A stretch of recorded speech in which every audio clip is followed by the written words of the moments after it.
Eu me chamo Maiara Raíssa e sou da Unidade Pacatuba. O meu grupo e eu escolhemos o artigo Narrativas sobre a Inclusão de uma Criança Autista, Desafios à Prática Docente. Os autores são Mariana Helena, Cândido Alberto e Adriana Lira, publicado na revista Educação, volume 26, em março de 2017. O objetivo desse artigo foi identificar quais os principais desafios da prática docente no acompanhamento de uma criança autista. A inclusão de uma criança autista vai muito além da sua presença na sala de aula. Ela deve almejar, sobretudo, a aprendizagem e o desenvolvimento das suas habilidades e superar as dificuldades. Olá, me chamo Alisson, sou do Polo de Pacatuba, CE, sou da turma 10, 29, 25 e vou apresentar para vocês 3 tópicos que eu vou falar. A aprendizagem na educação infantil, a educação infantil e versus a educação inclusiva, o autismo na realidade educacional. Então, o primeiro tópico, a aprendizagem na educação infantil. A educação infantil é definida na Lei de Diretriz Básica da Educação Nacional, LDB. No Brasil, em 1996, era até então a parte da educação básica, mas não a educação básica obrigatória. Contudo, na lei do número de 12.996, de 4 de abril de 2013, torna obrigatório. O Ministério da Educação, o MEC, determinou que a partir de janeiro de 1999, todas as creches do país deveriam estar credenciadas no sistema de ensino conforme a LDB, ao sistema municipais. Há responsabilidade maior desse atendimento. Segundo tópico, educação regular versus educação inclusiva. Desde a década de 1980, o ensino é dividido em regular e especial. E a partir de 1990, a educação inclusiva surge com o entendimento de que a escola é um lugar para todos. Daí, a escola inclusiva, então, se almeja e alastra. Mostra que a escola é um lugar para todos estar. E que todos podem estar lá buscando conhecimentos, mesmo dependendo de qualquer outro tipo de deficiência. Agora eu vou falar do tópico 3. O autismo na realidade educacional. O autismo apresenta diversas dificuldades no desenvolvimento humano. Necessita de um trabalho comprometido. Então, que trabalho é esse? Ele precisa de uma pessoa que esteja ali com ele, ajudando ele a desenvolver a sua coordenação motora, os seus pensamentos. É uma pessoa que possa estar ali ajudando. Entre aspas, um cuidador. Ou então, um ajudante de sala, que está ali auxiliando o professor em sala. Hoje a gente pode ver que no Brasil temos muitas crianças, né, que tem um cuidador para estar ali com elas, ajudando. E muito a gente pode ver também que as famílias se unem nessa causa e a gente consegue ganhar, desenvolver aquela criança. A metodologia do artigo trata-se de uma pesquisa qualitativa. A estratégia, para tanto, foi o estudo de caso, realizado numa instituição privada de Brasília, situada numa comunidade de nível socioeconômico baixo. Foi realizada uma entrevista semi-estruturada com a auxiliar pedagógica e a professora regente, visando gerar conhecimentos aplicados a um contexto particular e real, lidando com muitas variáveis e fontes de evidências ao mesmo tempo. Eu sou a Yuri Ohana, do Polo de Pacatuba, da turma 10, 29, 25. Bom, eu fiquei com as partes dos resultados e conclusões. Vou falar agora da parte da observação in loco. O período de observação se deu ao longo do mês de setembro. 3 vezes por semana, a turma conta com total de 22 estudantes. Dentre elas, apenas o aluno Júnior é uma criança com transtorno global do desenvolvimento. Agora eu vou falar sobre a entrevista com a professora. Durante o processo de entrevista com a professora, foi possível sentir que ela não estava preparada para atuar com crianças com necessidades especiais. Inicialmente, ela respondeu um breve questionamento sobre o seu perfil. Na brevidade de suas respostas, dava para perceber que ela não tinha nenhum conhecimento na área. Para a professora, a educação inclusiva consiste na capacidade de entender e reconhecer o outro, e assim ter o privilégio de conviver e compartilhar com pessoas diferentes de nós. Esta palavra privilégio intrigou um pouco. No entanto, a professora não deu abertura para maiores conhecimentos.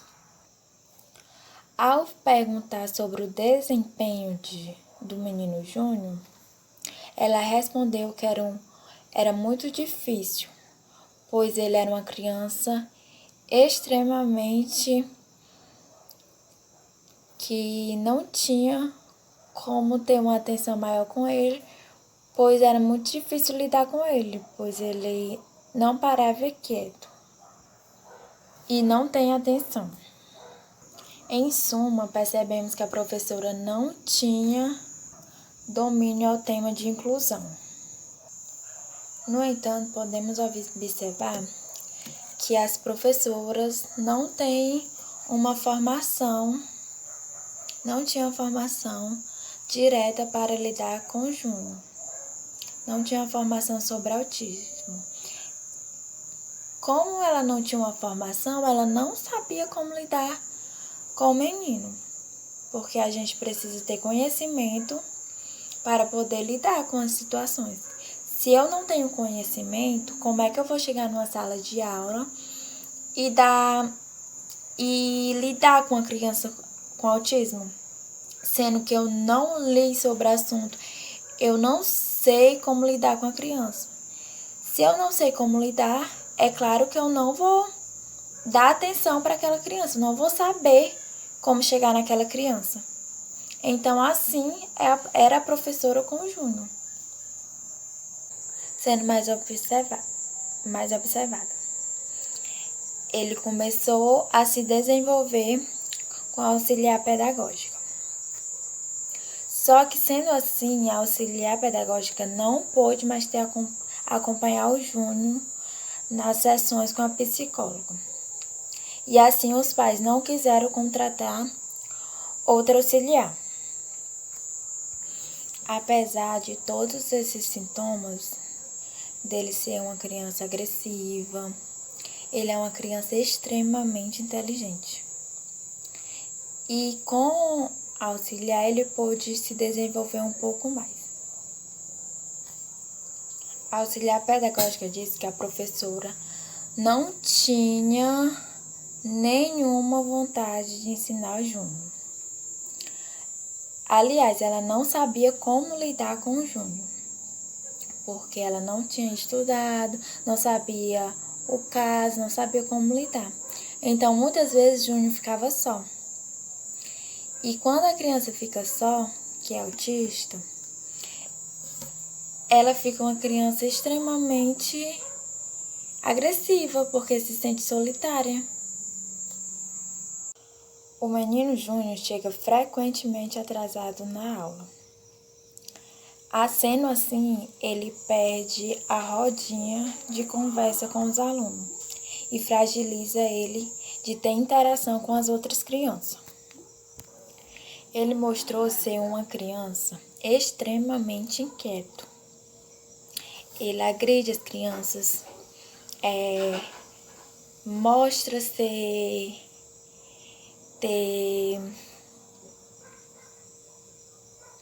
uma criança inquieta, dá língua para as outras crianças, arenga muito. Sendo assim, as outras crianças têm um grande medo dele. Sendo assim, os pais são frequentemente chamados à escola e eles culpam a professora, pois acham que a professora não dá a devida atenção para Júnior. A professora se justifica dizendo que não tem como ela dar uma devida atenção para Júnior, pois tem 22 alunos na sala e não tem como ela lidar com 22 alunos e tendo o Júnior com autismo, que com os sintomas dele, como ele é muito agressivo, não para quieto, não assiste, ele se mostra apenas interessado na aula quando coloca algum filme, algum desenho animado. Quando tem a devida aula com a TV, ele assiste. Só que ao final da aula, ele já se mostra extremamente estressado. Começa a chorar, chama pelos pais, não quer mais ficar dentro da sala de aula. Em virtude deste quadro, no início do ano letivo, a escola chamou os pais para uma conversa e falaram que precisava de uma auxiliar pedagógica para dar uma atenção maior a Júnior. Com a auxiliar pedagógica, ela pôde observar o Júnior em sala de aula. E assim ela observou que a professora não tinha domínio nenhum na sala de aula. Não incluía o Júnior, não acompanhava as tarefas dele. Assim, Júnior foi tendo uma conclusão. O objetivo deste trabalho foi identificar quais os desafios da prática do docente para acompanhamento de uma criança autista e em que condições a inclusão ocorre. O estudo evidenciou uma série de fragilidades no caso da inclusão do menino Júnior. Verificou-se apenas de uma inclusão de uma criança autista não ser um problema novo, que ainda constitui em desafio para a instituição escolar. Outro aspecto preocupante foi a falta de um diagnóstico, que dificulta o processo de inclusão na escola. Em suma, pode-se concluir que a inclusão da criança autista é um dever de todos, que ao contrário pode estar sendo cúmplice da exclusão presente e futuro da sociedade. Bom, em tudo foi isso nosso trabalho. Espero que tenhamos passado um pouco de conhecimento para vocês.